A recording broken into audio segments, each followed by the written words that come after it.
100 days English speaking challenge मला आजचा दिवस 29वा। आज आपण उद्या ज्या काही आपण गोष्टी करणार आहे त्या गोष्टींविषयी कसं बोलायचं हे पाहणार आहोत। थोडक्यात उद्याच्या योजना कशा इंग्रजीमध्ये सांगायच्या ते आपण पाहणार आहोत। चला तर मग सुरू करूया। माझ्या मागे तुम्ही पण बोलायला चालू करा। Tomorrow I will wake up early.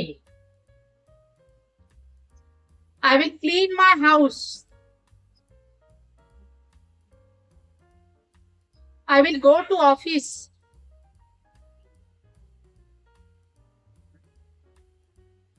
I will study English.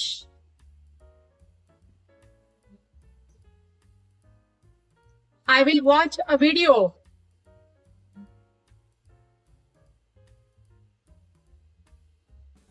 I will attend a meeting. I will meet my friend. I will complete my work.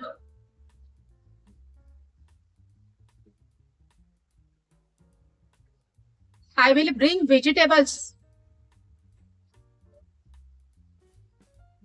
I will finish all my tasks. आता तुम्ही तुमच्या उद्याच्या योजनांबद्दल 5 वाक्य बोला आणि ती comment करायला विसरू नका। डे 30च्या चॅलेंजसाठी उद्या भेटू।